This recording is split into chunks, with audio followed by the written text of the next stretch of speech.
Hello everyone, welcome to adventure journey. നമ്മുടെ Christmas ഒരുക്കത്തിൻ്റെ 20-ാം ദിവസം നമ്മൾ എത്തി നിൽക്കുകയാണ്. മനോഹരമായിട്ട് നമ്മൾ മുന്നോട്ട് പോകുന്നു. ഇന്ന് നമ്മൾ വായിക്കാൻ പോകുന്ന ദൈവവചനം ഇതാണ്. ഹബക്കൂക്ക് പ്രവചനം 3-ാം അധ്യായം. 3-ാം അധ്യായത്തിലെ അവസാനത്തെ 3 വാക്യങ്ങൾ നിങ്ങൾ കുറച്ചുകൂടി സ്ട്രെസ്സ് കൊടുത്ത് വായിക്കുക, റിഫ്ലക്റ്റ് ചെയ്യുക. ഇന്ന് നമ്മൾ കേൾക്കാൻ പോകുന്നത് ജിംനേഷ്യത്തിൽ വർക്കൗട്ടിന് വന്ന് കൂട്ടുകാരായ 2 പേരുടെ കഥയാണ്. ഒരാൾ നിക്കോളാസ്, ഒരാൾ ടോം. നിക്കോളാസിൻ്റെ പ്രായം 79 വയസ്സ്, ടോമിൻ്റെ പ്രായം 30 വയസ്സ്. നല്ല കോമ്പിനേഷനിൽ. പക്ഷേ അവർ വർത്താനമൊക്കെ പറഞ്ഞ് അങ്ങനെ കൂട്ടുകാരായതാണ്.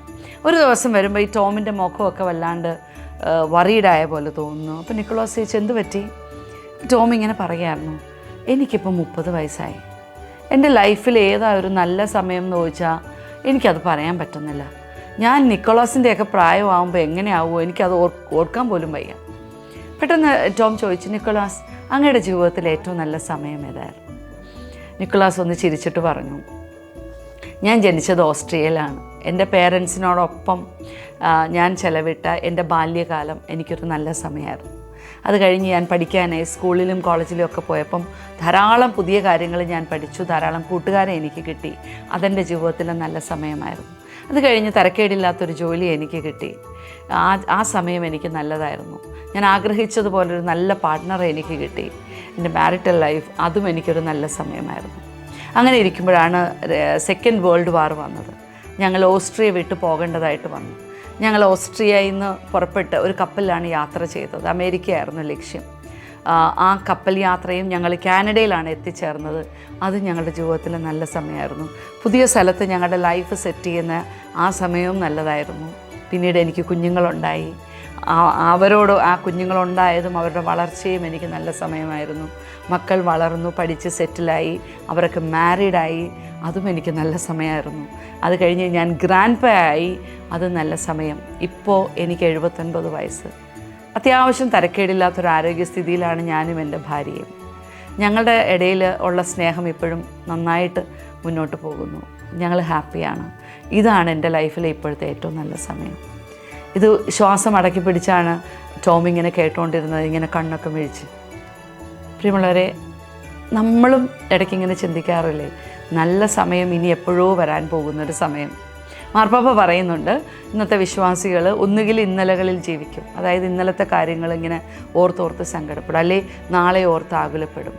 അപ്പോൾ ഇന്നെന്ന് പറയുന്ന ദിവസത്തിൻ്റെ സന്തോഷം അത് കാണുക, അത് ഓർക്കുക, സന്തോഷത്തോടെ ജീവിക്കുക, ഒരുമിച്ച് റിഫ്ലക്റ്റ് ചെയ്യുക. ഇന്നത്തെ ആക്ടിവിറ്റി ഇതാണ്. നിങ്ങളുടെ ലൈഫിൽ നിങ്ങൾക്ക് ഒത്തിരി സപ്പോർട്ടീവാന്ന് തോന്നിയിട്ടുള്ള ധാരാളം വ്യക്തികളുണ്ട്. ആരെങ്കിലും ഒന്ന് വിളിക്കുക. ഒരു പക്ഷേ കുറേ കാലമായിട്ട് വിളിയൊന്നും ഇല്ലാതെ അകന്നിരിക്കുന്നതായിരിക്കും. അങ്ങനെ ആരെങ്കിലെയൊക്കെ ഒന്ന് വിളിക്കുക, സൗഹൃദം പുതുക്കുക. കുഞ്ഞു കൂട്ടുകാർ, നിങ്ങൾ ആരെങ്കിലെയൊക്കെ വിളിക്കണം. വീഡിയോ എൻഡ് ചെയ്യുന്നതിന് മുമ്പ് ഒരു കുഞ്ഞു കാര്യം പറയാം. ഈ റിഫ്ലക്ഷൻസ് പ്രാക്ടീസ് ചെയ്യുന്ന ധാരാളം ആൾക്കാരുണ്ട്. നമുക്കൊരു ഫാമിലിയുടെ ചെറിയ വീഡിയോയും കൂടെ കണ്ടിട്ട് ഇന്നത്തെ ദിവസം അവസാനിപ്പിക്കാം. പോസ്റ്റർ ഡിസൈനിങ് മറക്കണ്ട. See you tomorrow. ബൈ.